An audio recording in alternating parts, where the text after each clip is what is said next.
दोस्तों, जब श्री राम जी ने अयोध्या में ब्राह्मण भोजन का आयोजन किया तब घटी एक अद्भुत घटना। सुनिए कौन सी घटना सुनी। तो दोस्तों, अयोध्या में श्री राम भगवान ने ब्राह्मण भोजन का आयोजन किया। इसमें सम्मिलित होने के लिए दूर दूर से ब्राह्मणों की टोलियां आने लगी।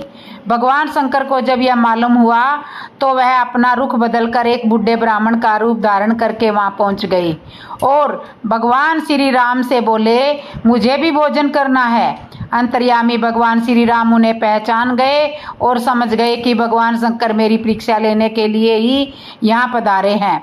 और जैसे ही भोजन चालू हुआ तब भगवान श्री राम ने स्वयं उनके चरणों को अपने कर कमलों से धोया और आसन पर बिठाकर भोजन सामग्री पहुंचाना शुरू कर दिया।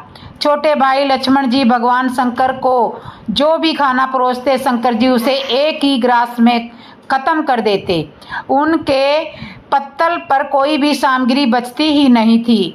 तब सभी परोसने वाले उस बूढ़े ब्राह्मण की पत्तल में भोजन सामग्री परोसने में लग गए, पर पत्तल को खाली नजर आती थी। भगवान श्री राम जी यह सब देखते हुए शंकर जी की लीला देखकर मन ही मन मुस्कुरा रहे थे।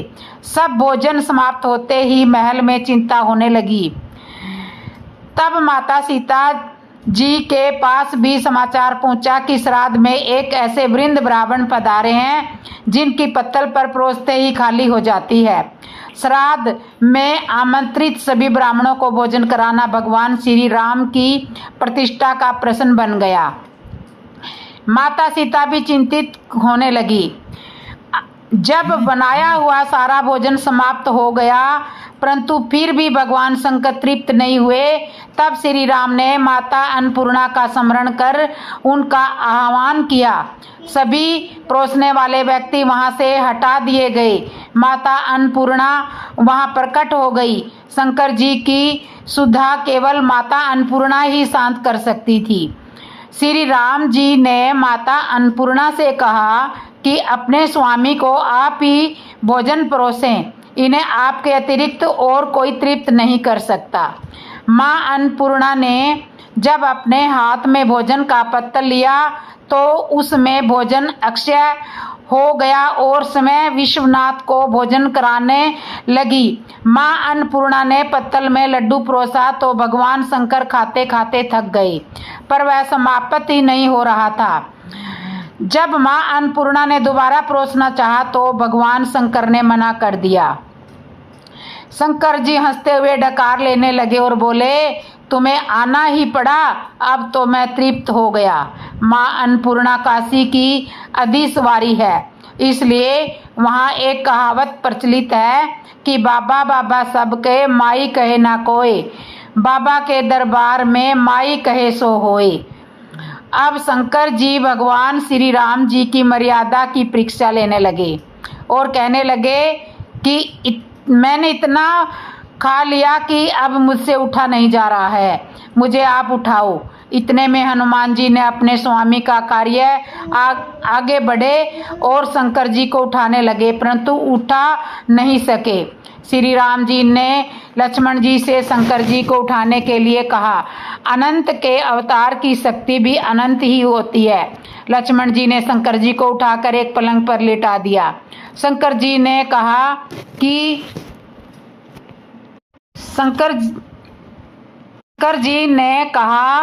कि मेरा मुंह और हाथ धो दो। माता सीता ने जैसे ही मुंह धोने के लिए जल दिया तो शंकर जी ने मुंह में पानी भरकर माता सीता पर कुल्ला कर दिया।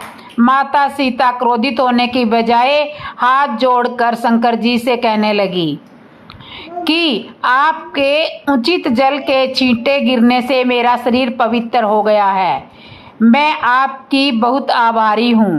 अब भगवान शंकर ने श्री राम को चरण दबाने की आज्ञा दी। श्री राम और लक्ष्मण जी दोनों शंकर जी के चरण दबाने लगे और माता सीता पंखा चलाने लगी। इस पर प्रसन्न होकर भगवान शंकर ने कहा, मैंने तुम्हारी मर्यादा की परीक्षा ली, इसमें तुम सफल रहे।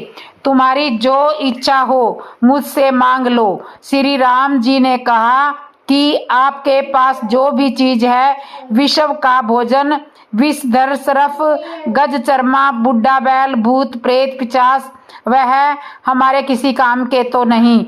इसलिए आप अपने चरणों की भक्ति दे और मेरी सभा में कथा सुनाया करे। भोले शंकर मद मद मुस्कुराते हुए कथावाचक बन गए और पूर्व कल्पों की कथा सुनाया करते थे। भरत ऋषि स्वयंभू मनु बंसी वृषभ देव के पुत्र थे। उनके नाम से ही आर्यवर्त का नाम भारत पड़ा। इन्होंने शासन करने के बाद राजपाट पुत्रों को सौंपकर वनवास धारण किया तथा भगवान की भक्ति करने लगे। सालग्राम तीर्थ में तप करने के दौरान उन्होंने नदी में बह रहे एक हिरण के बच्चे की रक्षा की थी। उसी मृग की चिंता करते हुए उनकी मौत हो गई। इसी कारण उनका अगला जन्म जम्मू मार्ग में एक हिरण के रूप में हुआ, लेकिन उन्हें पूर्व जन्म की स्मृतियां बनी रही। इस कारण हिरण के जन्म में भी भगवान के ध्यान में लीन रहे थे। हिरण की मृत्यु के बाद इनका अगला जन्म एक ब्राह्मण परिवार में हुआ। इस जन्म में भी इन्हें पूर्व जन्म की सारी स्मृतियां याद थी। अब उन्होंने समझ लिया था कि आसक्ति ही दुखों का कारण है, इसलिए इस आसक्ति के नाश के लिए प्रयासरत करते रहे। जन्म के साथ ही जड़ की तरह रहने लगे थे। लोग इन्हें मूर्ख समझते थे, लेकिन यह मोक्ष की प्राप्ति के लिए ऐसा कर रहे थे। जड़ भरत के पिता उन्हें एक विद्वान पंडित के रूप में देखना चाहते थे, लेकिन जड़ भरत एक भी श्लोक याद नहीं करना चाहते थे। बाद में उनके माता पिता की मृत्यु हो गई। इनकी मृत्यु के बाद उनके भाई और भाभियां इनके साथ काफी बुरा व्यवहार करने लगे। जड़ भरत के भाई पुरोहित का काम करते थे।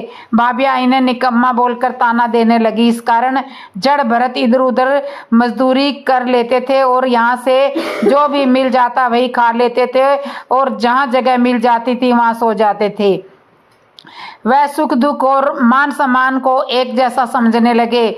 उनके परिवार को लगा कि जड़ भरत के ऐसा करने के कारण ही समाज में उनकी प्रतिष्ठा कम हो रही है, तो उन्होंने उसे खेती के काम में लगा दिया। वह रात दिन खेतों की मेड़ पर बैठकर खेतों की रखवाली करने लगे। इसी बीच एक डाकू को संतान की प्राप्ति नहीं हो रही थी। उसे एक तांत्रिक ने बताया कि माँ काली के समक्ष एक व्यक्ति की बलि देने से उसे संतान हो जाएगी। ठीक समय पर जिस आदमी की बलि देनी थी वह भाग गया और तब डाकू जड़ भरत को ही अपने ठिकाने पर ले गए। वहां डाकू ने जैसे ही जड़ भरत की बलि देने के लिए तलवार उठाई, वैसे ही माँ काली प्रकट हो गई। उन्होंने डाकुओं के सरदार के हाथ से तलवार छीनी और उसका ही वध कर दिया। जड़ भरत फिर आकर खेतों की मेड़ पर बैठ गए और खेतों की रखवाली करने लगे। उसके कुछ दिनों बाद राजा रघुगण पालकी पर बैठकर ब्रह्म ज्ञान लेने कपिल मुनि के पास जा रहे थे। तब रास्ते में पालकी के एक कहार की मौत हो गई। राजा रघुगण के सेवक खेत से जड़ भरत को ही उठा लाए। जड़ भरत बिना कोई आपत्ति किए इस काम में जुट गए, लेकिन वह काफी संभल कर चल रहे थे ताकि उनके पैरों के नीचे कुचल कर किसी जीव की मृत्यु न हो जाए। इसी कारण वह संभल कर चल रहे थे, जिसे पालकी डगमगा रही थी। राजा रघुगण ने कहारों से कहा कि इस तरह क्यों चल रहे हो, सावधानी के साथ क्यों नहीं चलते। तब कहारों ने कहा कि हम तो संभल कर ही चल रहे हैं, लेकिन यह नया कहार रह कर डगमगा रहा है। तब राजा रघुगण ने जड़ भरत से कहा कि देखने में तो तुम हष्टपुष्ट हो, लेकिन आप पालकी लेकर ठीक से नहीं चल सकते, लेकिन अगर सावधानी से नहीं चले तो मैं तुम्हें दंड दूंगा। इस पर जड़ भरत ने कहा कि आप शरीर को तो दंड दे सकते हैं पर मुझे नहीं दे सकते। मैं शरीर नहीं आत्मा हूँ। इस सरकार में दंड और पुरस्कार दोनों से परे हूँ। दंड देने की बात तो दूर, आप तो मुझे छू भी नहीं सकते हो। यह सुनते ही राजा रहुगण ने अपनी पालकी रुकवा दी और उतरकर जब जड़ भरत के पैरों में गिर गए और उनसे उनका परिचय पूछा तो जड़ भरत ने कहा कि राजन, मैं ना तो कपिल मुनि हूँ और ना ही कोई ऋषि हूँ। मैं पूर्व जन्म में एक राजा था। मेरा नाम भरत था। मैंने भगवान श्री हरि के प्रेम और भक्ति में घर द्वार छोड़ दिया था।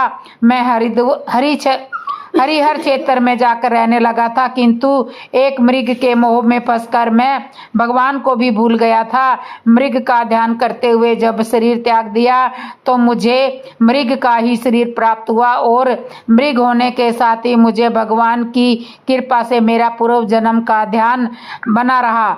मैं यह सोचकर बड़ा दुखी हुआ कि मैंने कितनी अज्ञानता की थी। एक मृग के मोह में फंसकर मैं भगवान श्री हरि का ध्यान भी करना भूल गया था। हे राजन, जब मैंने मृग के शरीर का त्याग किया तब मुझे यह ब्राह्मण का शरीर प्राप्त हुआ और ब्राह्मण का शरीर प्राप्त होने के बाद भी मुझे पूर्व जन्म का पूरा स्मरण रहा। मैं यह सोचकर कि मेरा यह जन्म व्यर्थ ना जाए, अब अपने को छिपाया हूँ। मैं दिन रात परमात्मा रूपी आत्मा में लीन रहता हूँ। मुझे शरीर का ध्यान बिल्कुल नहीं रहता। हे राजन, इस जगत में ना कोई राजा है, ना कोई प्रजा, ना कोई अमीर है, ना कोई गरीब, ना कोई पशु है और ना कोई मनुष्य। सब आत्मा ही आत्मा है। इस जगत में सब ब्रह्मा ही ब्रह्मा है।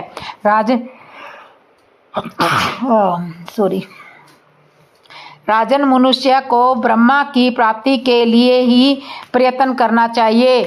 वही मानव जीवन की सार्थकता है। यही श्रेष्ठ मान है और यही श्रेष्ठ धर्म है।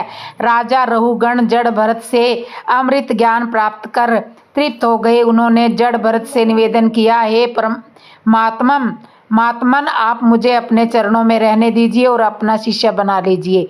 जड़ भरत ने उत्तर दिया, राजन, जो मैं हूँ वही आप हैं। ना कोई गुरु, ना कोई शिष्य, सब आत्मा ही है और सभी ब्रह्मा है। तो इस तरह से भगवान की प्राप्ति होती है। आज की कथा को यहीं समाप्त करते हैं। जय श्री राम।